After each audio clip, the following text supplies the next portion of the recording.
John 17, verses 20 through 26. Now, this is all Jesus speaking here. And he's speaking in the context of basically talking to his followers, his disciples, if you will, for the last time before he's killed. Now, I share that with you because, you teach your kids and your friends, you talk to your friends and stuff throughout your whole life, and you maybe, especially if you're a parent, you want to teach certain values and certain lessons and things that are of importance. But when you get to your deathbed, the end of your life, what you have to say is the most important. It's just, you want this to be passed on. And I only share that because this is Jesus' context here. So in that context, starting with verse 20, Jesus says, my prayer, he's talking about the prayer that starts that chapter, but he says, my prayer is not for them alone. I pray also for those who will believe in me through their message, that all of them may be one, Father, just as you are in me and I am in you. May they also be in us, so that the world may believe that you have sent me. I have given them the glory that you gave me, that they may be one as we are one. I in them and you in me. May they be brought to complete unity, to let the world know that you sent me and have loved them even as you have loved me. Father, I want those you have given me to be with me where I am and to see my glory, the glory you have given me because you loved me before the creation of the world. Righteous Father, though the world does not know you, I know you, and they know that you have sent me. I have made you known to them and will continue to make you known, in order that the love you have for me may be in them and that I myself may be in them. This is the good news or gospel of the Lord. Thanks be to God. Let's get into the text today. This book is filled with this kind of writing, and it's not easy. You read it through, and it's okay. What's this supposed to mean? But what I'd like to focus on, because all through the chapter 14, 15, 16, 17, there's really three things that Jesus focuses on intensely. One is love one another. It says it over, says it repeatedly. And he's talking specifically to his disciples, and gives them this command. In the same way that you've seen me treat people and love people, you need to continue to do that. Now he makes it a command because it doesn't come natural for us. You don't have to tell someone what to do if they're naturally doing it, right? You don't have to go up to me. My command is that you breathe. You don't have to do that because people naturally breathe, okay? But if something is not natural or second nature, you have to tell someone, instruct someone, direct someone. And so that's the first thing he says, is to love one another in the same way. The second thing he says is remain in me. In other words, he's leaving and knows that he is, and they have gotten to a level of relationship with him that's different than anybody else, because anyone else from a human relationship, once that relationship is severed by death, you have memories, but you don't have the continuation in the same way that Jesus is saying you're going to have a continuation with me. And that has to do then with the third thing, which is to bring unity, to bring complete closeness. Those three things run through every single chapter. Now, one of the things that is becoming more and more and more apparent to me, as especially as I get older and so forth, is that we as human beings, we have certain needs, obviously. We have certain physical needs. And they're the most immediate needs. Our physical needs are the most immediate. We have to have them. I don't know how long you would live if you stopped breathing. Need to breathe. Okay? I don't know how long you'd live if you stopped drinking or didn't have any kind of liquids at all. What, 2 days? How about that? If you stopped eating food, you could probably go, for me, a good month. But eventually I wouldn't make it, right? Our spiritual needs are just as real as our physical needs. They are just as real. They're not as immediate, but they are just as real. And they're all kind of one. They're different manifestations, but all kind of one. We have a need to belong. We have to belong. We will search out ways to belong if we don't feel that need being met. We will try to make friends. We will try to get into groups of people, but we have to have that need satisfied. Some kind of sense that we belong. And of course, with that belonging comes a sense of purpose. But belonging is key. And if you take a look at Genesis chapter 1, it's the creation story. And day by day, certain aspects of creation is put in order. And I don't want us to get caught up into the common argument of, was it a full day? It doesn't matter. The point of the story is that God has a purpose through all of it. There is a purpose. It's not happenstance. Okay? God did not, according to Scripture, God did not create all of the created order in the same way that Kyle and I try to figure out what to do on any given Sunday or any given Friday. Hey, you want to do something? I don't know. You want to do something? Yeah, you want to do something? Yeah, cool. What do you want to do? I don't know. What do you want to do? I don't know. What are you in the mood for? I don't know. What are you in the mood for? Want to watch a movie? Yeah, let's watch a movie. What do you want to watch? I don't know. What do you want to watch? Let's see what's on. Okay, let's see what's on. You like this? No, I don't really like this. How about this one? I'm not sure. You know what I'm talking about? That's just kind of wandering through life. That's not the created order. There is intentional purpose to it. Which means every single one of us are not an accident. We have an intended purpose, and if we're willing to entertain the reality, that intended purpose has been in effect before we were even born. Now that's a need. That is a need. We look for a purpose. If we don't feel our purpose, it is a feeling of weakness. If you have a purpose, you can conjure up strength like none other. If you're a parent and your kid is being threatened, you can conjure up courage and a willingness to support and sustain and defend your kids that just simply comes from your purpose. If you have a purpose. If you know that purpose.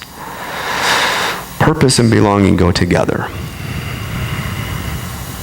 And that need to belong is so, so powerfully great that we'll get it if we don't get it met in our family. That's why if a child is raised without any parents, they'll look for it in a gang. Give me some kind of meaning. And they'll die for that sense of belonging. That's how strong that is. When I was in my first parish, there was a man that lived to be about, I think in the end it was about 103, Ed Tessian, big dude. And when he turned 100 years old, they had a little birthday party for him, everything. And we didn't have 100 candles on there, but Ed was kind of a funny guy because he's like, what does a guy have to do to get his name on something? Because he had it's a church. Somebody passes on, they want to put a memorial plaque on something. I said, well, I don't know, you just have to donate some money or something. The next week I saw right on the men's bathroom, Ed's room. That's cool. That's really cool, Ed. Right on, man. But when I asked him when he turned 100, I said, so what's that like? What do you feel? And he just looked at me and said, I'm really lonely. Now, men of that generation are not trained and weren't conditioned to really be all that expressive. But at that point in time in his life, all of his friends were gone, and he no longer felt a sense of belonging. I mean, even though his family was around and there was a sense of belonging there was a collective sense that was just gone. And that loneliness, that pain that comes from that, comes from not getting that need met. We need to belong. We need to know that our parents care for us. And if we don't, it takes us off course.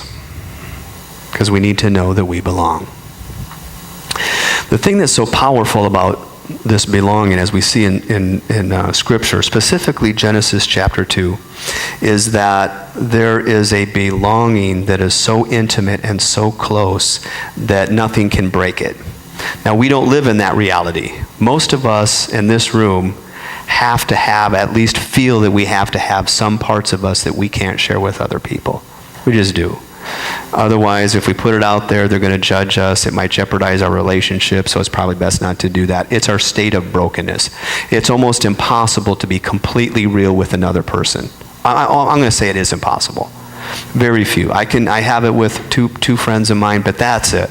And that was just because I happened to run in, well, it's not happenstance, but God brought them into my life at just the right time. But generally speaking, we got to hold some things back, or we feel we do. But that was not the original intention. The original intention was to be so close and to so connected with one another that we can be completely vulnerable, free from judgment, and learn that our connection is inseparable. So in the book of Genesis, the 2nd chapter, it ends with this. This is, again, the creation story. The man and the woman were both naked, meaning they were completely vulnerable. Just completely vulnerable. Just let that sit. Just, they know it. They have nothing to hide, or nothing that they feel they have to hide. Just completely vulnerable. They were both naked, and they felt no shame. Nothing I have to cover up. Nothing that I feel if I ever put it out there, I'll be rejected. Because that's what shame is. Shame is the pain that we feel when we've been either rejected or that we don't belong.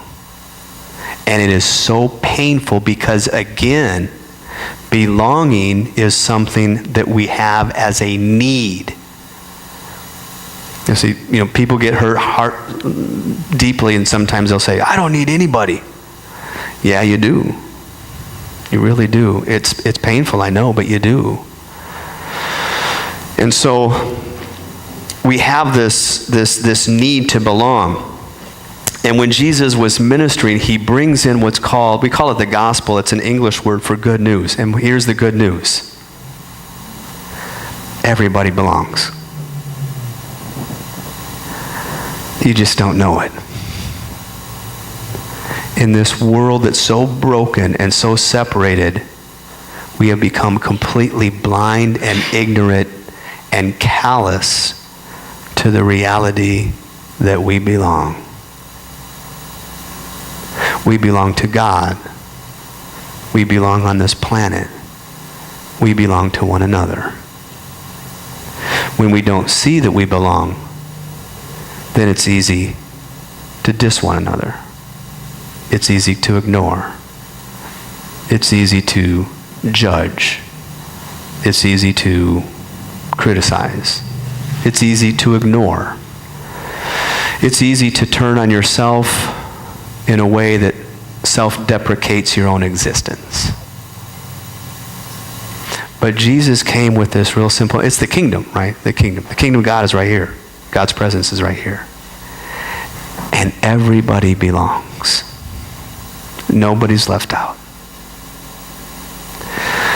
Doesn't matter your upbringing. Doesn't matter what you've done. Doesn't matter what has been done to you.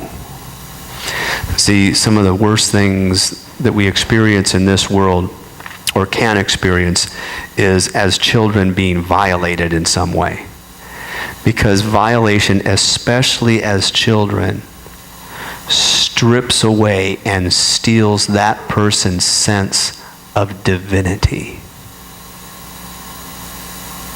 I'm going to say this again. You are all divine. Divine. You just might not know it. But you always have been. People may not have treated you that way, which ultimately the cross reveals. In that state of ignorance, we'll take divinity and spit on it. But that divinity trumps our ignorance. You can't get rid of it. Now that's a lot to think about, because we certainly don't treat one another as divine when we're on the freeway, or waiting in line, or having to go through what we have to go through. We're just conditioned not. Today, on my way here, this is how, when the divine meets the practical, and I always swing by Starbucks. Kyle and I, by the way, we did our trust this last week. Kyle and I did, so that if something happens to both of us, we already have it planned out. Something happens to my wife, she gets cremated, she goes into a teapot. She loves tea. It's perfect. She goes before me, I'm taking that. And I'm going to sing to her every day. I'm like, I'm a little teapot. Who's a little teapot, Kyle? Who's a little teapot?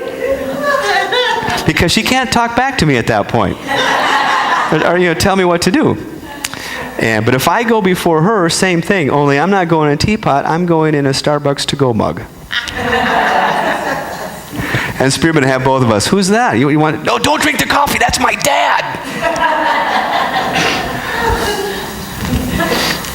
Point is, when the divinity meets the reality, I was on my way to Starbucks today, and there was a guy pulling out, or a woman, I don't know, somebody, but they weren't the best driver, so they're probably a woman. I'm just joking. It's a stereotype. It's a stereotype. It's a stereotype.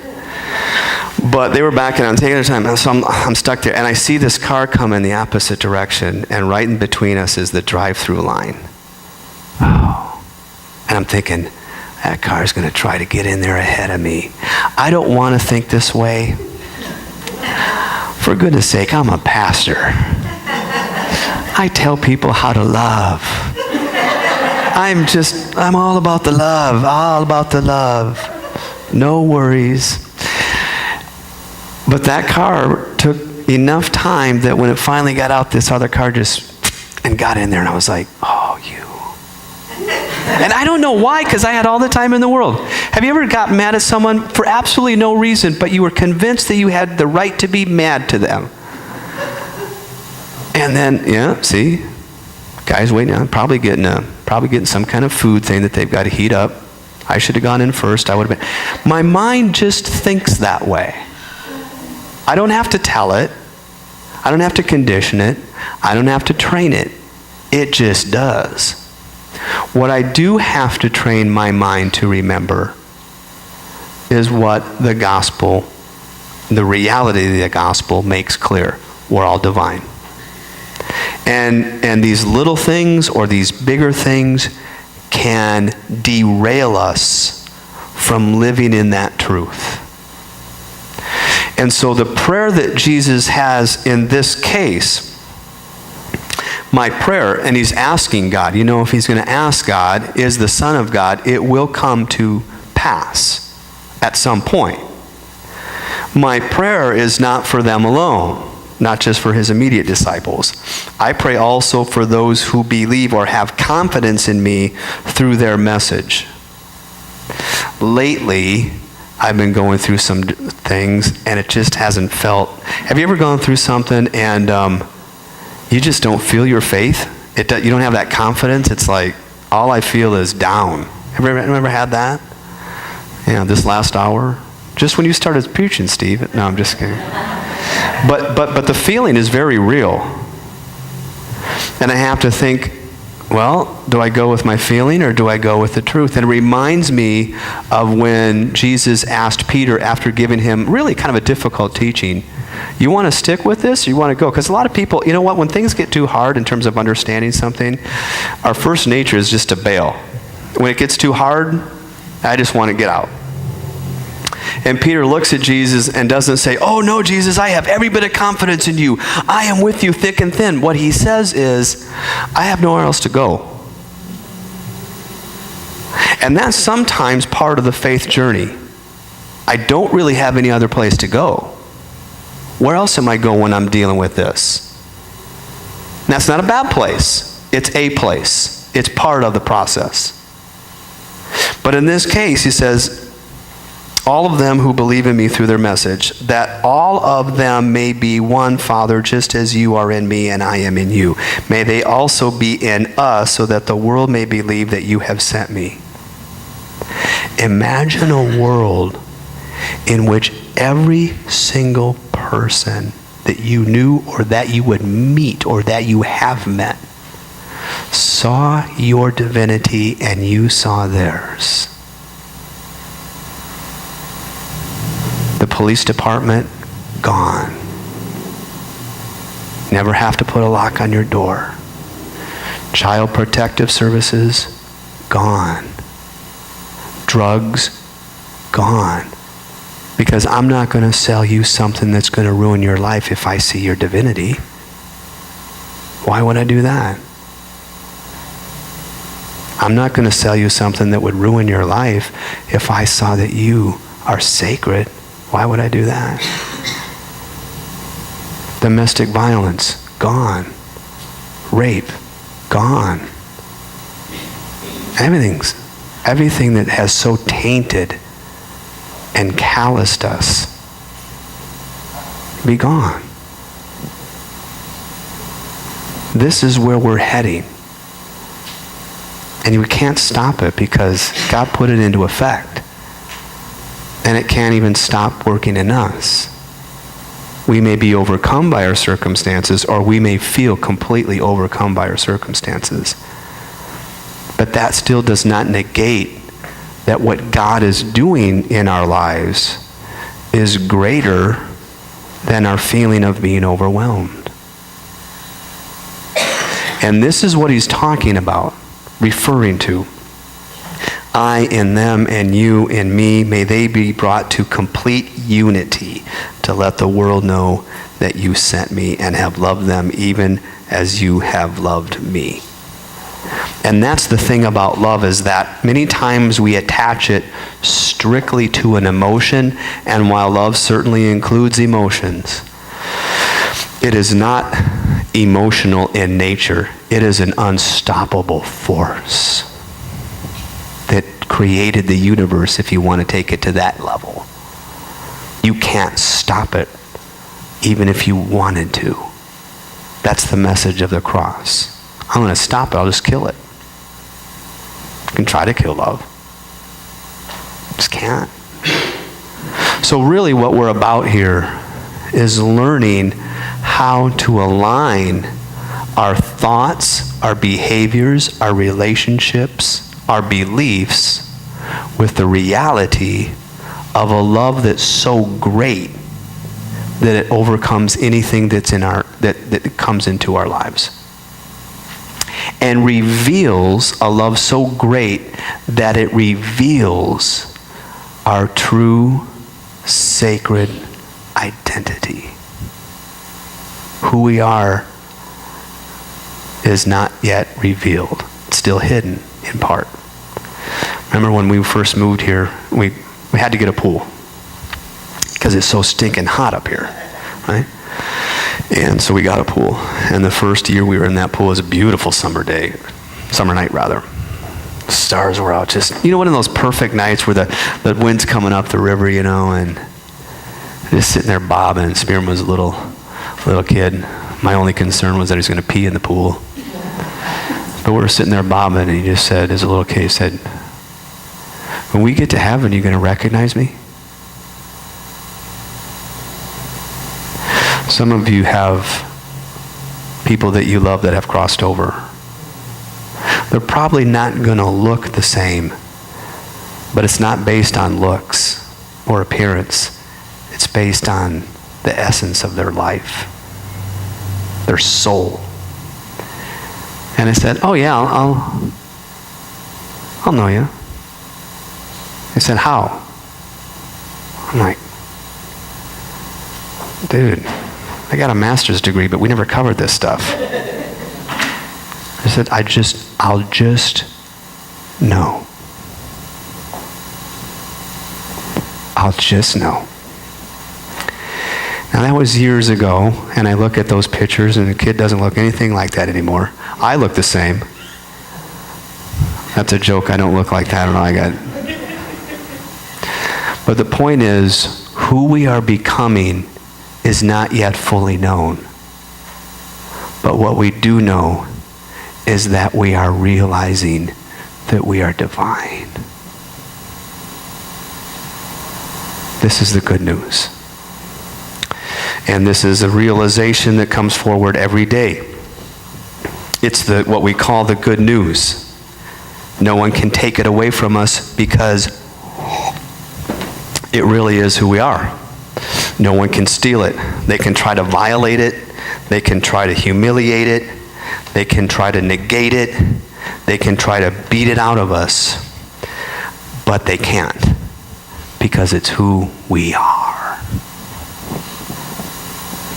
Please remember that this week. Remember who you are. Remember that you have a purpose and a destiny that was put into play before you were even conceived. And nobody can steal it. And that who you are becoming is far greater than what you can possibly imagine. Far greater than anything you've had to face. Far greater than your fears. Far greater than the accusations that come our way. Far greater than the labels. Far greater than our shortcomings. Far greater than our regrets. We are children of God. Let's pray.